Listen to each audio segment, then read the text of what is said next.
Hello and welcome back to another book review. In this video, I'm going to be reviewing a sort of newer, not very well-known book, Harry Potter. I'm just kidding, don't get mad. I'm actually going to be reviewing The Lincoln Highway by Amor Towles, which by the way, was a very popular book release in 2021. The Lincoln Highway by Amor Towles is about three 18-year-old boys who are trying to start their lives after getting out of a reform school, reform place, prison thing for troubled youth. Emmett wants to go to California with his younger brother to start a real estate business, but he's sidetracked by Wooly and Duchess, who want him to help them get Wooly's $50,000 inheritance. By the way, $50,000 then translates to over $500,000 now. So that's a lot of money. The story centers around the Lincoln Highway, which runs from San Francisco to New York City. Now, the reason that I decided to read The Lincoln Highway is because Amor Towles wrote A Gentleman in Moscow, as you can see right there, which is one of my favorite books. So I thought I might as well read this book too. And it wasn't really what I expected. I think I kind of had the wrong expectations for this book.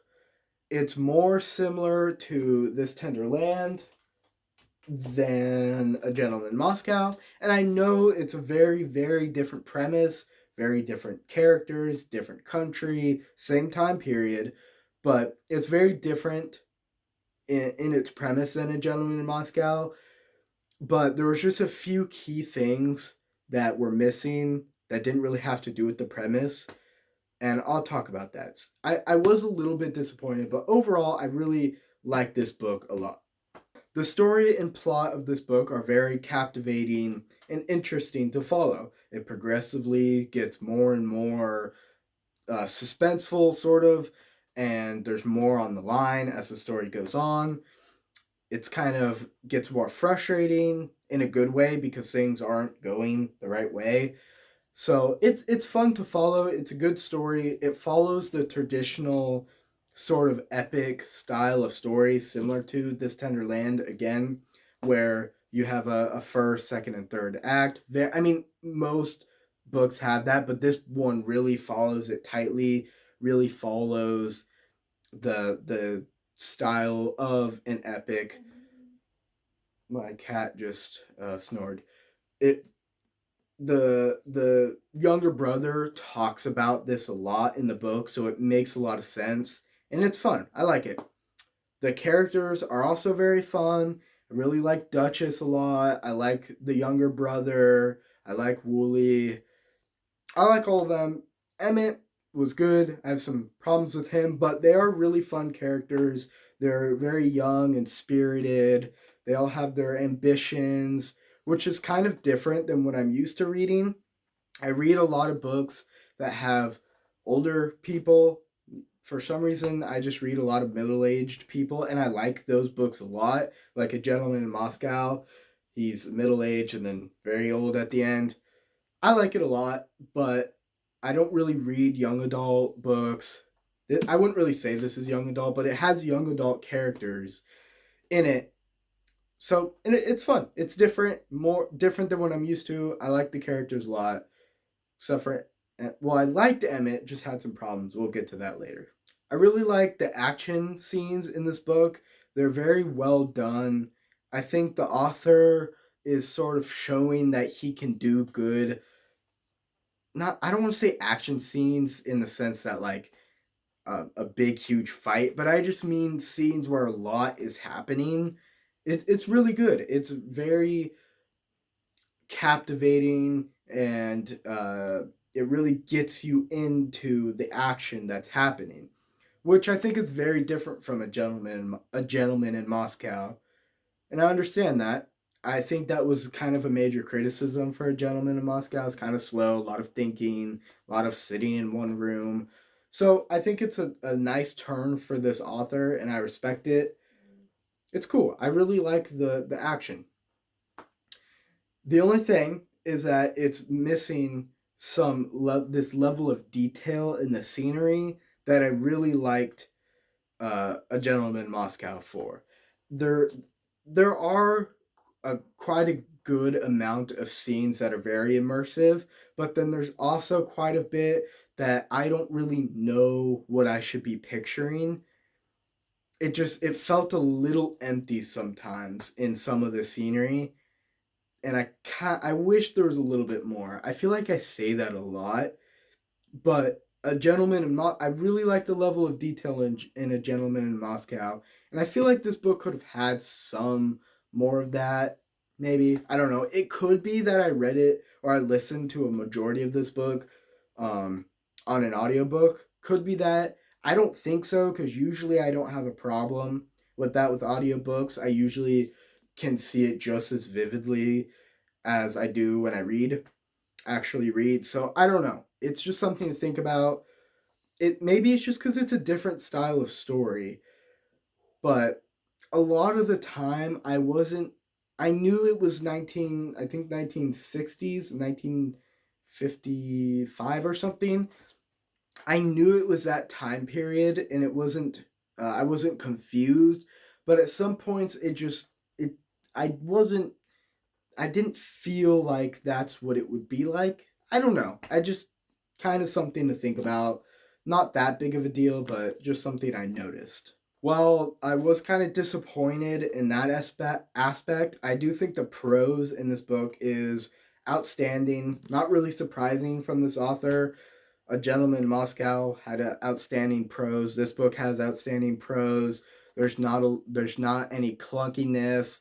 It's not getting bogged down by unnecessary adjectives or stuff like that.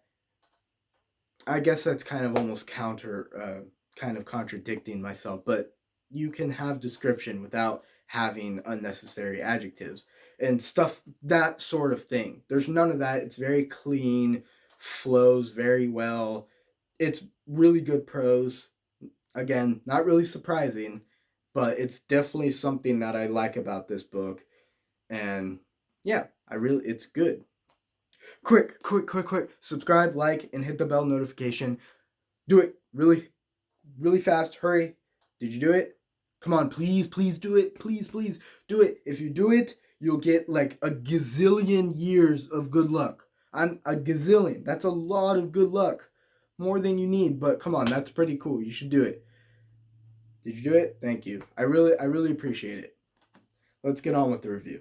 Now I want to talk about Emmett. I really feel like I should have liked Emmett more than I did. With his with the details that I know about him and the things he does, I feel like I should relate to him more. I should connect with him much more than I actually did.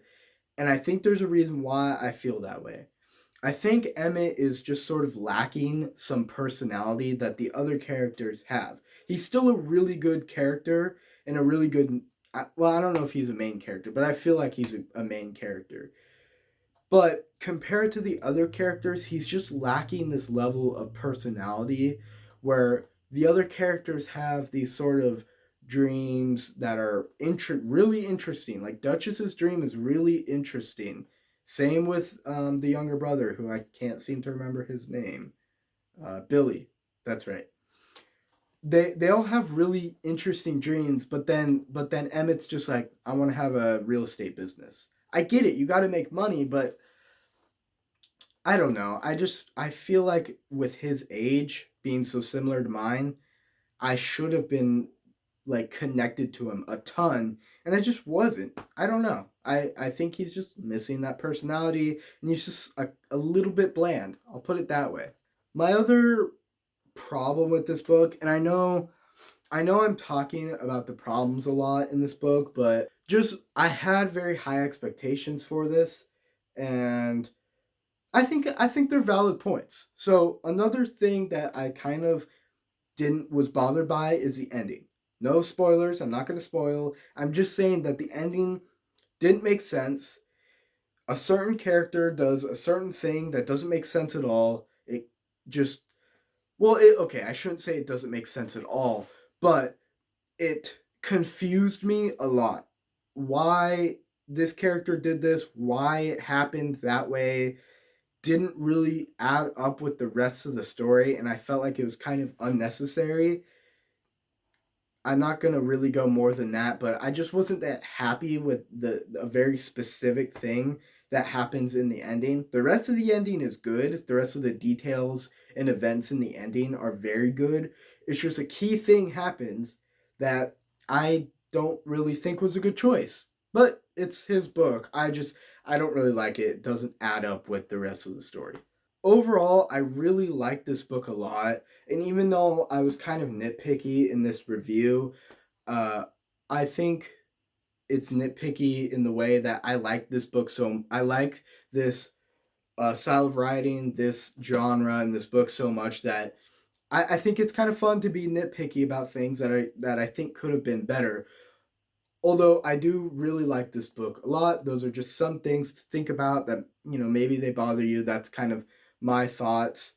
The story's really interesting, has some good history aspects to it, but it just didn't meet my expectations or my the I didn't feel the way I did about this book that I did about A Gentleman in Moscow. Like I was really obsessed with A Gentleman in Moscow when I read it. I'm still obsessed with it. I like this book. I'm just not obsessed with it. So, yeah. Thank you for watching this review. Go to the description and check out the link to my book, The Cards That Are Dealt. It'll take you to Amazon where you can buy either an ebook or a paperback. I'd really appreciate if you could check that out. Thank you for subscribing and liking, and I hope you have a rather swell day.